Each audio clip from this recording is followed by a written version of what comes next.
नमस्कार स्टूडेंट, सभी को मेरा नमस्कार। राजकीय महाविद्यालय झाड़ोल के इस यूट्यूब चैनल पर आप सभी का स्वागत है।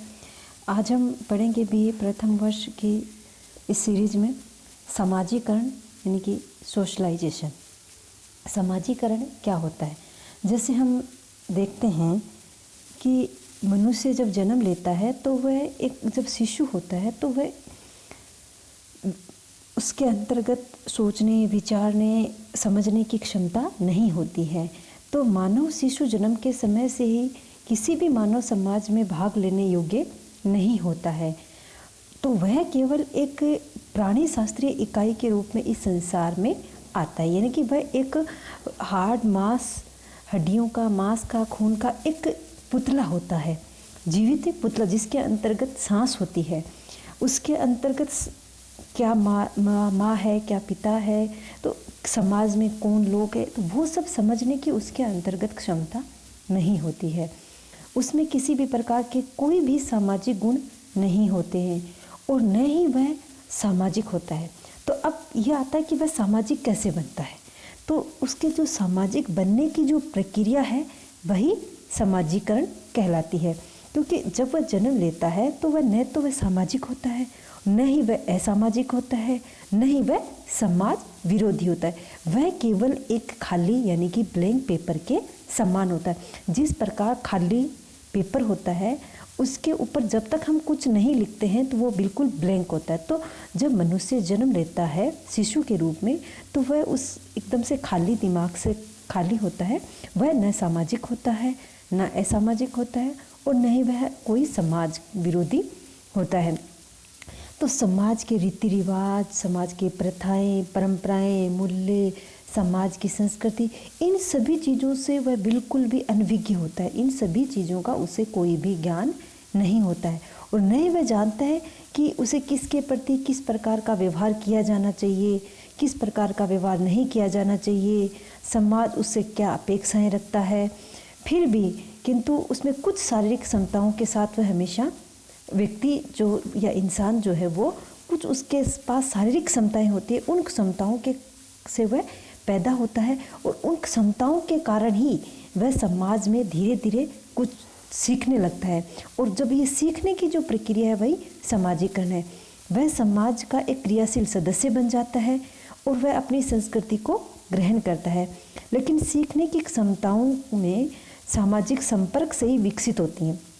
अब ये कि सीखने की क्षमता मनुष्य में किस प्रकार से आएंगी, तो जब बच्चा या मनुष्य समाज के संपर्क में आएगा तभी वह समाज से कुछ ना कुछ सीखेगा, समाज से कुछ ना कुछ ग्रहण करेगा। तो उस सामाजिक संपर्क के माध्यम से ही उसमें सीखने की यानी अपनी संस्कृति को ग्रहण करने की प्रवृत्ति का विकास होता है। जैसे मानव में भाषा का प्रयोग करने की क्षमता होती है जो उसे समाज के संपर्क से व्यवहारिक रूप से धारण करता है। जब बच्चा जन्म लेता है तो वो कोई प्रकार की किसी भी प्रकार की भाषा नहीं बोलता, लेकिन जैसे जैसे उसका विकास होता है तो विकास की अवस्थाओं में जब वह 1 साल प्रथम स्टेज में जब वो आता है तो कुछ शब्द ही बोलता है, जैसे माँ, पापा। लेकिन उसके बाद में जैसे और बड़ा होता है, विकसित होता जाता है, तो वो समाज के अन्य लोगों के संपर्क में आता है। समाज के लोगों की जो भाषा लोग जो बोलते हैं उनको देख कर के वो ग्रहण करता है, ग्रहण करके उसके उन चीज़ों को वो सीखता है। तो उस सीखने के प्रक्रिया में ही वह अपने समाज के, अपने आसपास के लोगों के वे संपर्क में आता है, समाज के रीति रिवाजों को सीखता है, समाज की प्रथाओं, परंपराओं को, मूल्य, विश्वास, संस्कृति आदि सभी सामाजिक गुणों को वह समाज के माध्यम में ही सीखता है और एक सामाजिक प्राणी का दर्जा प्राप्त करता है। तो मनुष्य की इसी सामाजिक सीख की इसी प्रक्रिया को हम समाजीकरण कहते हैं। और इस प्रकार समाजीकरण की प्रक्रिया प्राणी शास्त्रीय प्राणी को सामाजिक प्राणी में बदल देती है। यानी कि जो मनुष्य जन्म लेते वक्त एक बायोलॉजिकल, एक प्राणी शास्त्रीय जो जीव होता है उसको समाज के संपर्क के माध्यम से, सामाजीकरण की प्रक्रिया के माध्यम से उसे एक सामाजिक प्राणी के रूप में बदल देती है और मनुष्य को पशु जो उस स्तर से ऊंचा उठा करके उसे एक मानव स्तर में सम्मिलित कर देती है। जिस प्रकार पशु में समाज मन नहीं होता, मनुष्य में वही सामाजिक प्रवृत्ति का विकास होता है। तो ये मानव को मानव की संज्ञा प्रदान करने वाली एक प्रक्रिया के रूप में हम इसको मान सकते हैं। अब आता है समाजीकरण का अर्थ एवं परिभाषा। समाजीकरण का अर्थ एवं परिभाषा के अंतर्गत अनेक विद्वानों ने समाजीकरण की परिभाषाएं अपने अपने तरीके से दी हैं। तो आज हम यहाँ पर कई विद्वानों के द्वारा दी गई समाजीकरण की परिभाषाओं को जानेंगे। तो अब सवाल यह था कि समाजीकरण है क्या। तो हमने जो पहले देखा था कि एक किस प्रकार मनुष्य एक बायोलॉजिकल जीव से, ऑर्गेनिज्म से एक सामाजिक प्राणी के रूप में परिवर्तित होता है। तो अर्थात हम कह सकते हैं कि समाजीकरण एक ऐसी विधि है जिसके द्वारा संस्कृति को एक पीढ़ी से दूसरी पीढ़ी में हस्तांतरित किया जाता है। यानी कि समाजीकरण ही वह प्रक्रिया है जिसके द्वारा हमारी जो संस्कृति है, हमारा जो रीति रिवाज है, हमारी प्रथा परंपराएं, हमारे विश्वास विचार, जो हमारे जो मूल्य हैं, हमारी जन रीतियाँ, रूढ़ियाँ, लोकाचार आदि सभी को हम समाजीकरण की प्रक्रिया के माध्यम से ही सीखते हैं और समाजीकरण की प्रक्रिया के माध्यम से ही वह एक पीढ़ी से दूसरी पीढ़ी को हस्तांतरित किए जाते हैं। तो अब ग्रीन कहते हैं कि समाजीकरण वह प्रक्रिया है जिसके द्वारा कोई बच्चा सांस्कृतिक विशेषताओं को आत्मपन करता है और व्यक्तित्व को प्राप्त करता है। यानी कि उसकी संस्कृति में की जो विशेषताएं हैं उनको वह ग्रहण करता है, उनको आत्म अर्पित करता है और उन्हें अपने व्यक्तित्व में प्राप्त करता है। अर्थात हम कह सकते हैं कि समाजीकरण के द्वारा बच्चा अपनी संस्कृति की विशेषताओं को सीखता है, उसके अनुसार अपना आचरण को ढालता है और अपने व्यक्तित्व का विकास करता है। उसके बाद में परिभाषा आती है गिलिन एवं गिलिन की।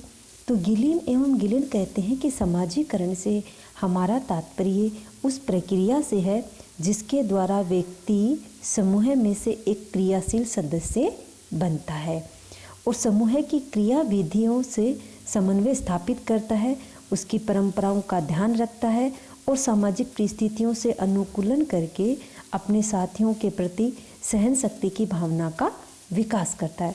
अर्थात हम कह सकते हैं कि समाजीकरण को एक ऐसी प्रक्रिया के रूप में दर्शाया गया है जिसके द्वारा व्यक्ति समूह का एक सक्रिय सदस्य बनता है। उसके बाद में Kimball Young, Johnson, Stewart, Giles, Fichter, Newman, Broom Selznick, Talcott Parsons, Haralambos आदि कई विद्वान हैं जिन्होंने अपनी समाजीकरण की परिभाषाओं को दिया है। तो टोलकट पार्सन्स ये कहते हैं कि व्यक्ति के द्वारा सामाजिक मूल्यों को सीखने और उन्हें आंतरिकृत करने को ही हम समाजीकरण कहते हैं। इसी प्रकार जॉनसन कहते हैं कि समाजीकरण सीखने की वह प्रक्रिया है जो सीखने वाले को सामाजिक भूमिकाओं का निर्वहन करने के योग्य बनाती है। यानी इस कह सकते हैं कि सीखने की प्रक्रिया को ही जॉनसन ने समाजीकरण माना है। उसके बाद जब हम बात करते हैं न्यूमैन की, तो न्यूमैन ये कहते हैं कि एक व्यक्ति के सामाजिक प्राणी के रूप में परिवर्तित होने की प्रक्रिया का नाम समाजीकरण है। कि ये कहते हैं कि व्यक्ति किस प्रकार एक बायोलॉजिकल प्राणी से सामाजिक प्राणी के रूप में परिवर्तित होता है और जिस प्रक्रिया के द्वारा वह बायोलॉजिकल प्राणी से सामाजिक प्राणी में परिवर्तित होता है उसी प्रक्रिया को ही हम समाजीकरण कहते हैं। इसी प्रकार जब हम अगर ब्रूम एंड सेल्जनी की परिभाषा देखते हैं तो वो ये कहते हैं कि संस्कृति का हस्तांतरण और व्यक्तित्व का विकास ही समाजीकरण है। यानी कि समाजीकरण की प्रक्रिया के द्वारा ही संस्कृति को एक पीढ़ी से दूसरी पीढ़ी में हस्तांतरित किया जाता है और उस संस्कृति को सीखने से बच्चे में उसके व्यक्तित्व में जो विकास होता है वह समाजीकरण के द्वारा ही संभव है। तो जब हम इन सभी परिभाषाओं को देखते हैं, को समझते हैं, तो हम कह सकते हैं कि समाजीकरण वह प्रक्रिया है जिसके द्वारा कोई व्यक्ति अपनी संस्कृति को सीखता है, उसे एक पीढ़ी से दूसरी पीढ़ी में हस्तांतरित करता है। इसे ही हम समाजीकरण कहते हैं। धन्यवाद।